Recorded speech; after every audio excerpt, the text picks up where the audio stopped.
Et une image pour commencer ce journal, image d'une explosion dans la nuit dans la banlieue sud de Beyrouth, fief du Hezbollah, visée par une frappe israélienne auquel d'autres ont succédé. Une nouvelle nuit dans la guerre donc pour les habitants de la capitale libanaise. Le centre de Beyrouth aussi a été visé et ce pour la deuxième fois depuis que le Hezbollah a rouvert le front contre l'État hébreu. Bonjour Serge Berberi, vous êtes le correspondant de France 24 au Liban. La nuit a été rude donc pour les habitants de la capitale libanaise. Avec ces frappes, pas d'accalmie et ce nouvel appel à évacuer lancé par les autorités israéliennes. Tout à fait. Vous savez, vers 5 heures du matin, un appartement du quartier d'Aïcha Bakar a été visé par une frappe. L'immeuble se trouve près de Dar El Fatwa. Dar El Fatwa, c'est le siège de la plus haute autorité religieuse sunnite au Liban. Selon les premières informations, le missile a traversé 2 étages de l'immeuble et un membre du Hamas serait la cible de cette frappe. Vous l'avez bien mentionné, c'est la deuxième fois depuis le début de la guerre que le centre de Beyrouth est frappé. La première fois, c'était dans la nuit de samedi à dimanche.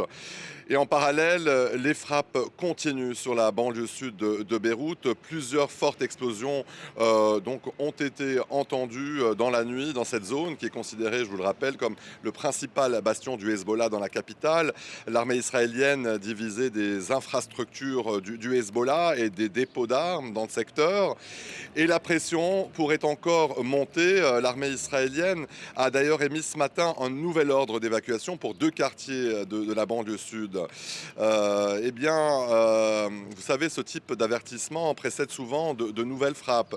Mais les frappes, elles, ne se limitent pas seulement à Beyrouth. Dans le sud du Liban, plusieurs localités proches de la frontière ont été visées ces dernières heures. Des combats ont aussi été signalés entre le Hezbollah et l'armée israélienne dans la zone frontalière. Et maintenant, plus à l'est du pays, dans la plaine de la Beka, de nouveaux bombardements ont été signalés. Vous savez, la Beka, c'est une région connue pour être un autre bastion du Hezbollah, près de la frontière syrienne, cette fois. Et précisément pour les civils qui vivent dans cette région du Liban, il y a une autre inquiétude qui vient s'additionner, celle de la création d'un front anti-Hezbollah auquel pourraient se joindre les forces syriennes. Il y a eu ce coup de fil qui n'est pas anodin ces dernières heures entre Beyrouth et Damas. Oui, il y a effectivement des inquiétudes autour d'un possible débordement du conflit vers la Syrie. Vous savez, tout est parti d'un incident survenu lundi à la frontière entre le Liban et la Syrie. Selon l'armée syrienne, des obus ont tiré depuis le territoire libanais, sont tombés près de la localité syrienne de Sergaya, c'est à l'ouest de Damas. Damas qui accuse directement le Hezbollah.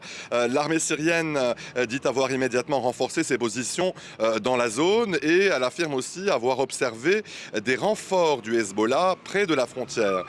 Du côté libanais, l'armée, elle, reste très prudente. Une enquête est d'ailleurs en cours pour déterminer qui a tiré ces projectiles. Mais dans les faits, les soupçons se tournent vers le Hezbollah. Le Hezbollah qui, lui, rejette totalement ces accusations. D'ailleurs, un de ses porte-paroles affirme que le Hezbollah pourrait, que ce tir pourrait s'agir d'une provocation extérieure. Selon le Hezbollah, l'objectif serait donc de provoquer un affrontement entre la Syrie et le Hezbollah. Et derrière cet incident, il y a surtout cette inquiétude, justement. C'est une inquiétude de voir donc le conflit s'étendre à un nouveau front. Car vous savez, cette région de la Beka est stratégique. C'est là que se trouverait une importante partie de l'arsenal du Hezbollah. Et certains analystes ici à Beyrouth estiment qu'Israël pourrait chercher à tendre la situation dans cette zone pour provoquer une confrontation entre le Hezbollah et l'armée syrienne. Mais pour l'instant, les autorités libanaises et syriennes tentent de calmer le jeu. Le président Aoun et le président El-Shara se sont parlé et les 2 pays ont convenu de mieux contrôler leurs frontières. Serge Berberi depuis Beyrouth. Merci beaucoup Serge.